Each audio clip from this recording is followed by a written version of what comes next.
Hey guys, Shawn Ray here for the Shawn Ray Report at Muscle Fitness and Flex, and we're talking about the sacrifice. What does it take to not only endure but persevere and find your way through this industry as you come into it? A lot of guys will come into this sport very bright-eyed and bushy-tailed, looking for that pot of gold, which is the IFBB Pro League Pro Card, or that national championship or USA title, or North America, Junior USA, the Universe title. All those titles sound great because in theory, they will all lead you somewhere, and ultimately, all roads lead to the Olympia, and that's where we all want to wind up to be. But at what cost?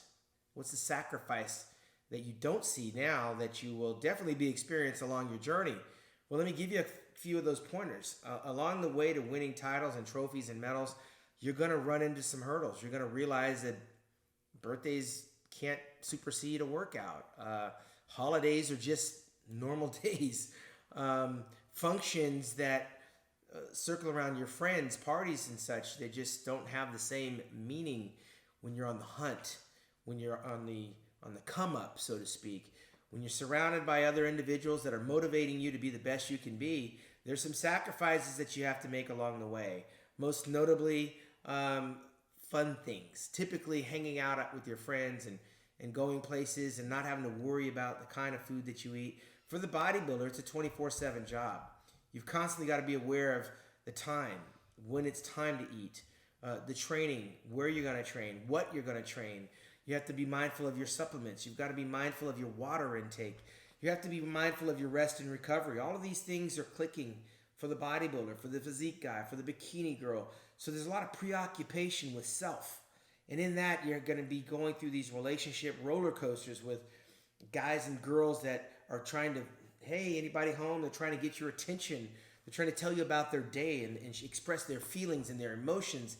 And there you are, stone-faced, thinking about and playing over and over the workout before it comes, or looking back at the workout that you've just had, or counting the days off in your head, off the calendar.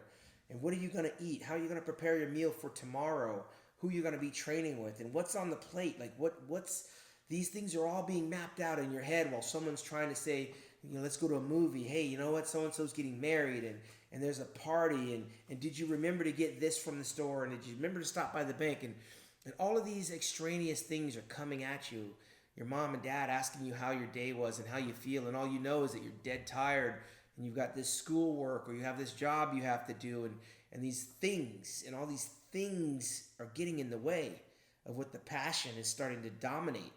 The passion is you just can't wait for the next meal. You can't wait for the next workout, the next massage, the next contest. So there's sacrifices that you don't realize you're going to have to make along the way. And this is part of the whole journey and the experience of learning on the fly. And then suddenly the reward comes and the medal comes around your neck, or the trophy is handed to you, or the check is given to you for validation for all of those sacrifices. And then the question becomes, what do you do when it's all done? I've been asked a million times. I'm 18 years in retirement. What do you do with your time?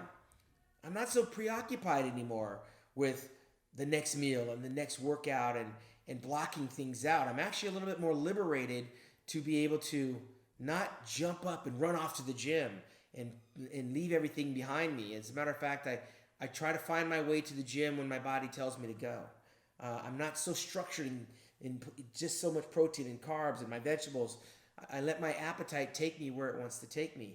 And I try to exercise calories in, calories out. There's a give and a take and a yin and a yang. And there's a maintenance program that I find myself in retirement 18 years that I still love the steel in my hands. And I still like the bodybuilding foods. But there's so much more out there that the world has to offer when you come off of this regimented sacrifice. But if it weren't for the sacrifice, you don't have the finer appreciation for the things that you had to give up in retirement. The sacrifices that I thought I was giving up helped shape and formulate my appreciation for all those athletes that put in the sweat equity, that give up their time and their families and their freedom pretty much to go to war, to try to be the best they can be, for us, the fans, to buy the ticket, to look at this and marvel at these physiques and become inspired and appreciate what they do. So I'm on the other side. I turned the corner. I made it through the war, so to speak. And on the retirement side, there's still time to train and there's still time to eat good. And there's a time and a place and a season for everything. But when you're a warrior going to war, you better believe it's the sacrifice that will bring you the reward. For the Shawn Ray Report, I'm Shawn Ray.